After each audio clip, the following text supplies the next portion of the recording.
Welcome to Enchanted Magic. I'm Jeremy. I'm Dawn. And we're here to talk about hidden things in Epcot that we found we didn't necessarily know about when we started out going to the Disney World. Thanks for joining us. It's Memorial Day. Thanks to the veterans for serving. And we are just having a lazy day at home and doing this podcast. So thanks for watching. Hit the thumbs up. Hit the subscribe. We'll try to keep doing these things as long as y'all want us to.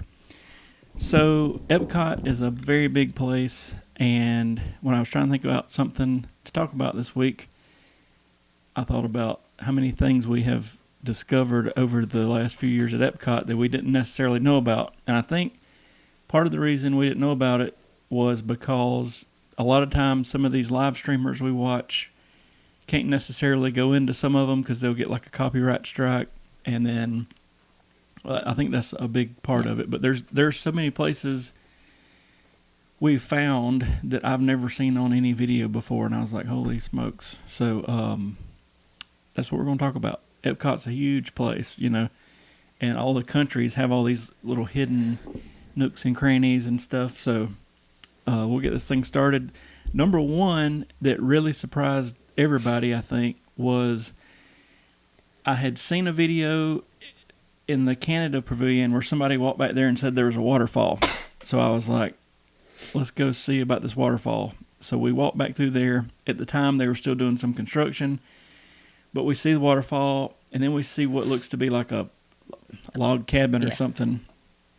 So we proceed in there. I'm thinking it's just like a place to sit or something. It looks like a little front porch. We walk in to this big 360 theater, and we're like, holy smokes, I had no idea this existed. I think it's called Canada Far and Wide, and it's like a 10, 15-minute video you can go in there and watch in the air conditioning. And then it tells you about Canada and shows you some of the scenery and stuff, and we were like, we had no idea this was here. So they almost have the same thing. We'll talk about it in a minute. I'll go ahead and bring it up.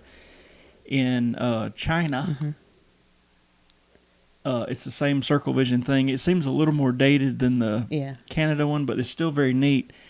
And I had seen signs for it, but not necessarily. We hadn't been in there until the last trip. And also, when you go into like the foyer of the China one, you can take a left, and they got a bunch of like artifacts from Shanghai Disney and all that sort of thing, like some of the costumes and some pictures and all that. So really cool. That's cool to check out. And same thing, you go in there, it's a 360 thing. You basically, it's cooled, but you stand up. They do have some seats for people, like in, I guess, wheelchairs or stuff. Last time we ended up sitting because there wasn't nobody back there. But anyway, those are two big ones. And it's really good to because since we homeschool, it's really good to go in there and she can watch and learn a little bit of the history of China and Canada. Yep. So very cool. We thought it was really cool. I feel like we have still not explored all the countries because a lot of them go deep back in there, and there's little stores and stuff that we still find new ones every time we go there. I feel like, but if you go into Epcot, go into Canada, and just walk as far back as you can, you'll see a waterfall. There'll be like a little path, and then you'll suddenly walk up on this.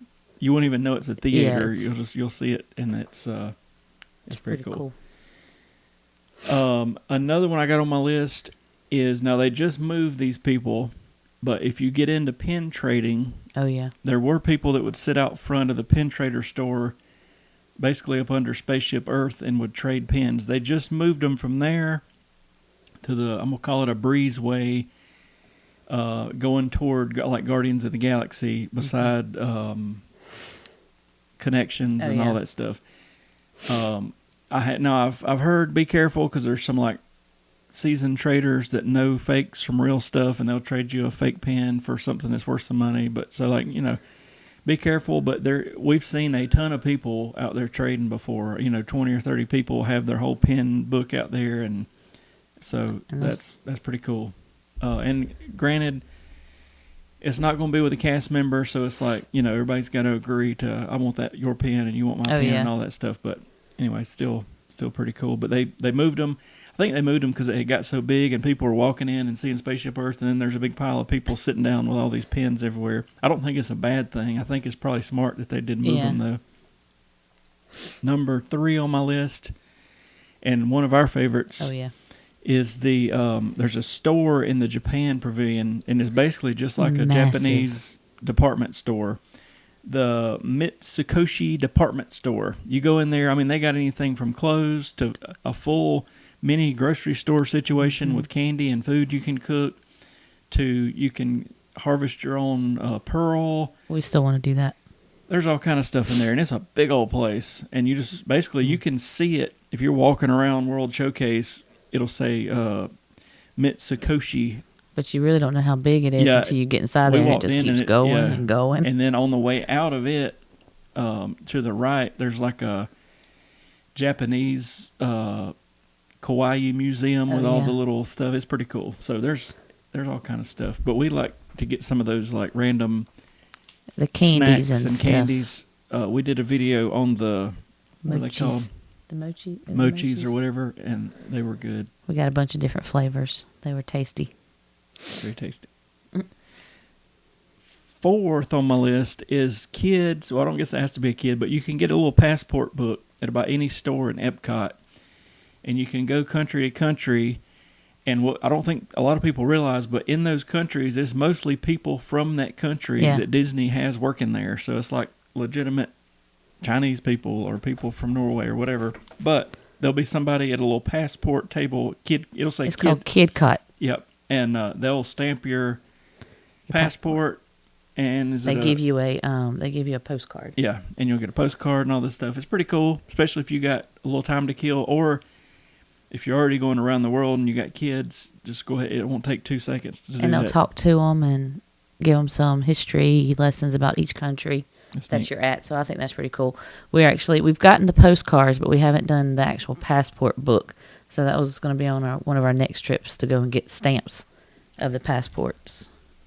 One big hidden thing that we recently discovered was if you've got a Disney debit or credit card, there is a special character meet and greet just to the left of Figment, basically. If you go through the Imagination Pavilion, you come out of the little store up to the right, the hours are a little weird because I don't think they meet until like 1 o'clock or something, 1 to 4, 1 to 5, whatever.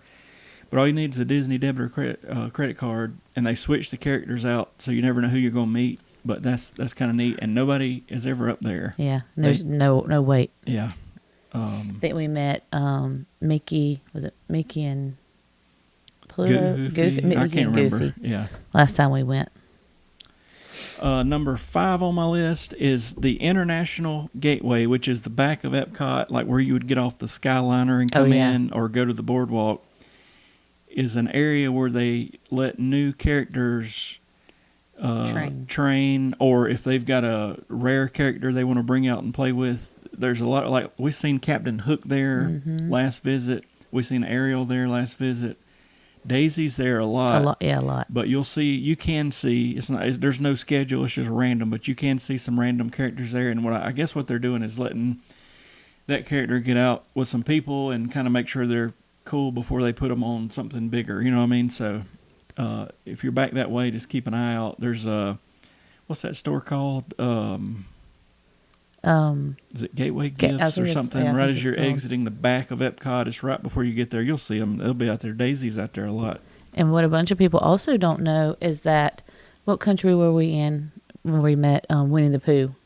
Yeah, so, UK. Yeah. The UK pavilion has got, like, if you go around and back during Christmas time, you can meet Saint Nick back there, but also right beside it, you can meet Winnie the Pooh, and there's like Christopher Robin's bedroom or something. Yeah, there's hardly anybody back there. I think we waited maybe one person was in front of us. Yeah, that was it. And you get to meet Winnie the Pooh, so it was pretty cool. Yep. Next on my list, we found a few visits ago, and again, I think people hadn't really posted this because they would get a copyright strike, but there's a Beauty and the Beast sing-along in the France Pavilion. And what I have heard is they will alternate Beauty and the Beast sing-along and Impressions de France, which is like a film about France, basically. But one of those two will be playing in this theater at the back of the France thing, and when you exit, you're in the little gift shop and all that. It's pretty cool. It's neat. I had no idea. I had no idea it was there. I talked about the reflections of China. That's the 360 theater in China. I talked about the Canada waterfall. There is a playground at Mission Space, and you don't have to ride Mission Space. You could go in the gift shop and right through it. There's a AC. That's good in the hot months, but there's a playground that a lot of people don't know about if you just need to chill out for a minute. They also opened, I guess, 2 outside playgrounds. There's one on the back of Creations, and there's one over, I guess it would have been the beginning of World Showcase. Yeah.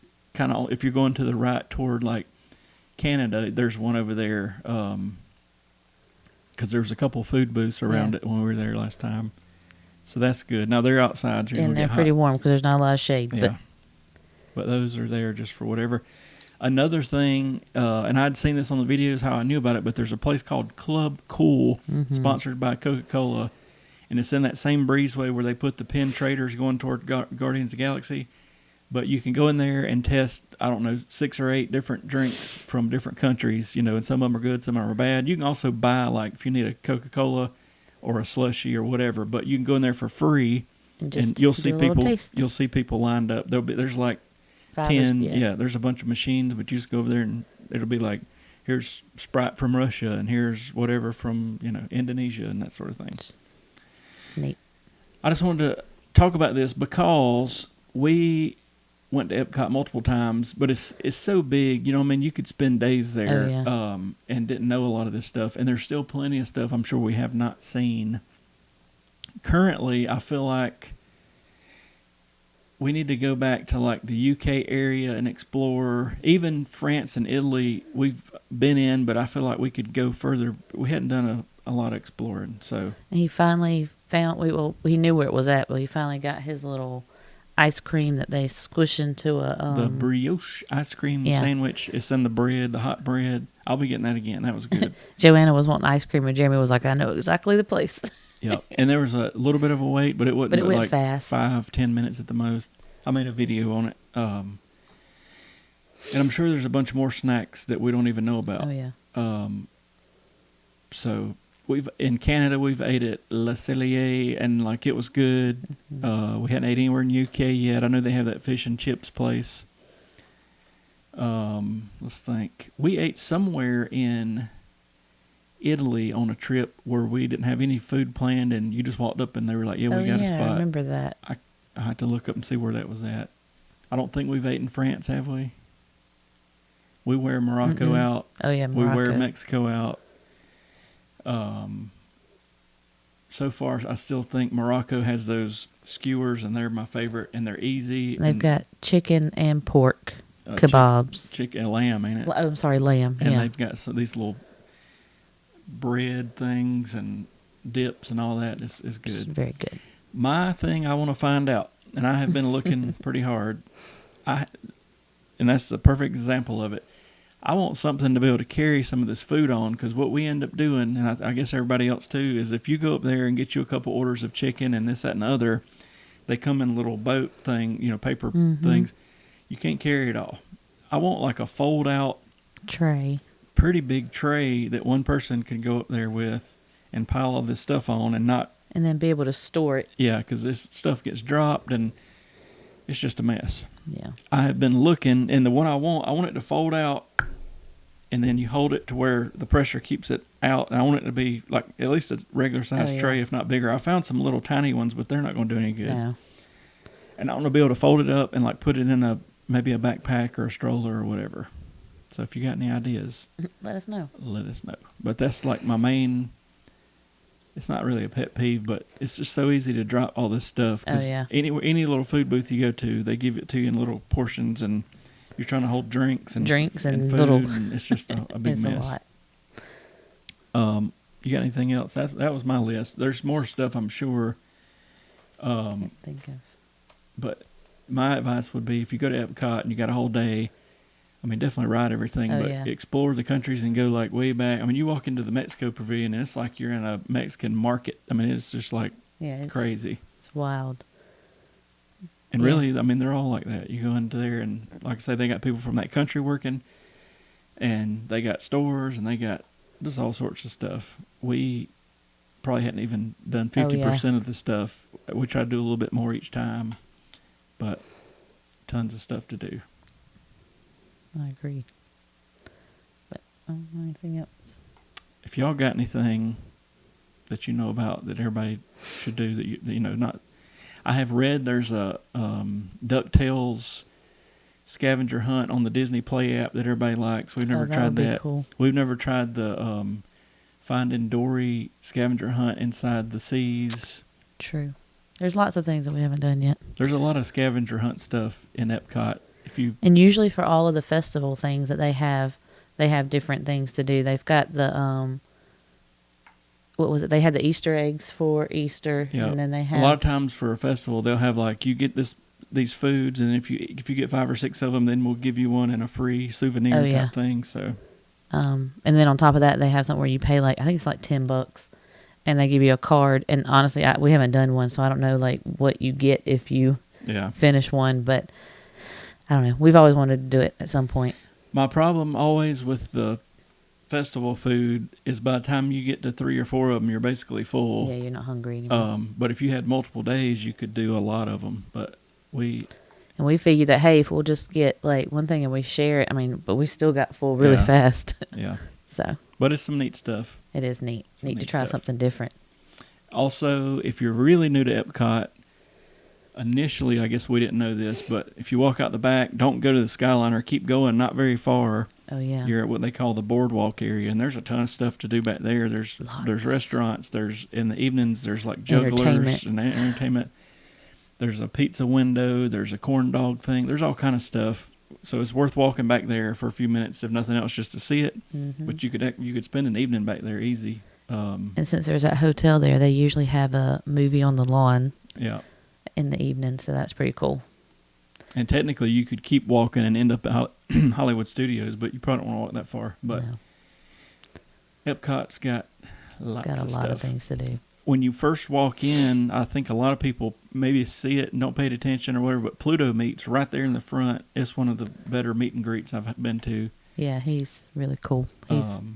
Joanna loves Pluto. That's her favorite, so we try to meet him.